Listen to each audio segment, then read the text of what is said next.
Assalamualaikum warahmatullahi wabarakatuh. Perkenalkan, nama saya Anissa Evrilian Saifuddin dengan NIM 152222005, mahasiswi Universitas Ngudi Waluyo Semarang, prodi S1 Kebidanan Transfer Karyawan kelas B. Di sini saya akan melakukan konseling tentang psikologi dalam persiapan kehamilan. Terima kasih. Ya Ibu, silakan masuk. Permisi Bu. Iya, silakan duduk ya Ibu, saya tutup pintunya dulu. Iya. Tutup tirainya. Baik Ibu, ini dengan Ibu siapa? Dengan Ibu Juwita. Ya Ibu, perkenalkan ya, nama Ya. saya Bidan Anissa yang bertugas Ya. pagi hari ini. Iya Ibu, ini kalau boleh tahu ada keluhan Ibu? Tidak ada sih Bu, rencananya cuma pengen bertanya aja sih Bu nanti sebelumnya saya janjian sebelumnya kemarin ya, cuma belum Oh, pernah iya. ketemu dengan ibunya. Oh iya. Iya Ibu, di sini kemarin kita janjiannya untuk Iya. persiapan kehamilannya itu Iya, ya, psikologinya ya. Ya, betul. Oke, seperti itu. Baik, ini dengan Ibu siapa? Kalau boleh tahu nama lengkapnya, Ibu Juwita, nama suaminya, Tuan Hairil, umur Ibu berapa? 30, Suaminya, 34, alamatnya di mana Ibu? di Jalan Prana 3. Peran 3, iya. Kemarin Ibu ini WA saya ya. Iya. Kalau misalnya untuk kesiapan kehamilannya, kalau Betul. finansialnya Ibu udah siapin kan ya kemarin bilangnya? Sudah sih, sebagiannya sudah. Oh, Cuma ini iya. kan saya pengennya lebih tahu lagi apa aja yang harus disiapkan. Oh iya, baik Ibu. Jadi udah mantep nih Bu. Jadi kalau misalnya untuk kehamilan itu bukan hanya finansial aja ya, bukan tentang keuangan aja yang harus dipersiapkan. Jadi ada juga yang namanya psikologi. Itu sangat penting buat Ibu dan suami, seperti itu. Baik, di sini saya akan menjelaskan psikologi dalam persiapan kehamilan, seperti itu ya. Untuk tujuannya sendiri, untuk persiapan kehamilan, psikologi ini secara umum ini agar ibu dan suami ini dapat mempersiapkan kehamilan dari segi persiapan psikologi dan mental, sehingga kehamilan yang akan datang ini lancar dan sehat, seperti itu. Nah, jadi untuk mempersiapkannya ini dari segi psikologinya ini biasanya setiap pasangan harus merencanakan kehamilan dengan memikirkan tujuan dari memiliki anak atau tidaknya memiliki anak, dan bagaimana untuk mencapai tujuan tersebut, seperti itu. Jadi memang harus dipikirkan nih, memang rencana mempunyai anak atau tidak mempunyai anak, seperti itu ya. Nah, terus untuk ibu sama suami ini juga harus tetap memperkaya atau harus cari tahu nih banyak pengetahuan seputar kehamilan yang berhubungan dengan perencanaan, perawatan selama kehamilan dan menjelang persalinan, hingga pasca persalinan juga harus dipikirkan. Dan juga untuk menjaga bayinya, melakukan perawatan kepada bayinya dari berbagai sumber yang terpercaya dan para ahli, sehingga dapat mempersiapkan kehamilan yang sehat.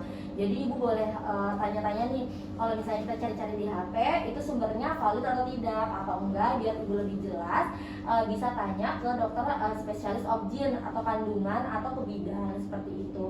Langkah Ibu udah tepat ini untuk menanyakannya ke bidan, seperti itu ya. Nah, hal-hal yang apa aja sih Bu yang harus kita persiapkan? Hal-hal yang dapat menimbulkan ketegangan dengan menghindari hal-hal yang memberikan pengaruh buruk dalam keseimbangan hormon. Biasanya kan kalau misalnya orang hamil itu kan hormonnya naik turun nih. Jadi Ibu harus menghindari nih apa aja sih yang bikin Ibu misalnya moodnya jadi buruk atau moodnya jadi senang, seperti itu. Ibu harus memperhatikan seperti itu nantinya. Ya, terus kondisi kejiwaan Ibu bisa sangat mempengaruhi kandungan. Oleh karena itu, orang tua ini harus mempersiapkan diri secara mental untuk menghadapi proses kehamilan. Karena pada masa kehamilan akan menghadapi psikologi yang tidak hanya Ibu saja, tapi suaminya juga akan mengalami perubahan psikologinya, seperti itu ya. Dan calon bayinya juga bisa. Terus untuk pikiran kita juga harus mengondiksikan pikiran dan batin kedua orang tua, ibu atau suami, agar jauh dari pikiran-pikiran negatif, bahwa segalanya dikendalikan oleh pikiran setiap pasangan. Jadi suami itu harus benar-benar harus positive thinking, istilahnya seperti itu ya, tidak boleh berpikir negatif. Terus dijaga juga agar komunikasinya, karena komunikasi atau segala sesuatu yang berusaha harus terbuka untuk dibicarakan, kemudian perasaan masing-masing hingga dapat mencari solusi pada saat kesulitan-kesulitan nanti. Jadi kalau misalnya lagi ada masalah ketika ibu hamil, memang harus dicari solusinya, harus komunikasi yang baik seperti itu. Dan juga yang terpenting adalah dukungannya itu berupa dari suami, lingkungan, keluarga yang sangat dibutuhkan bagi seorang ibu hamil. Misalnya dengan menumbuhkan rasa percaya diri, memfasilitasi kebutuhan selama kehamilan, termasuk dari pengetahuan dan fisiknya, sehingga mentalnya cukup dan kuat dalam menghadapi kehamilan. Seperti itu ya Mbak Juwita. Iya Bu, berarti saya harus mendapatkan dukungan dari suami maupun dari teman-teman atau dari keluarga terdekat juga Iya ya? benar, seperti itu. Ada lagi yang ingin Ibu tanyakan? Sudah cukup jelas sih. Iya, boleh diulangi nih Bu. Berarti saya harus mempersiapkan dari segi finansial saya, dari Iya. segi ini juga apa namanya, Psikologinya psikologi juga. juga, Iya, betul, seperti mempersiapkan itu. semuanya. Iya. Baru harus kalau misalkan ada masalah harus dikomunikasikan dengan Ya, suami. benar seperti itu. Jadi kalau misalnya ada masalah ketika nanti ibu hamil, memang benar-benar harus dikomunikasikan, karena itu sangat penting ya, menjaga komunikasi antara suami dan istri seperti itu. Berarti sampai sini Ibu Juwita sudah mengerti ya, dan sudah saya jelaskan. Iya, baik. Oke, saya catat dulu ya Ibu Juwita. Ya, baik.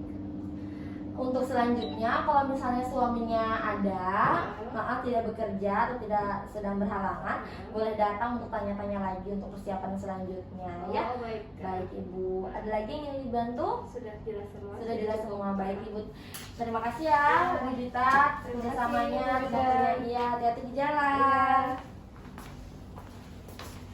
Setelah melakukan konseling, kita melakukan pendokumentasian. Sekian video dari saya. Wassalamualaikum warahmatullahi wabarakatuh.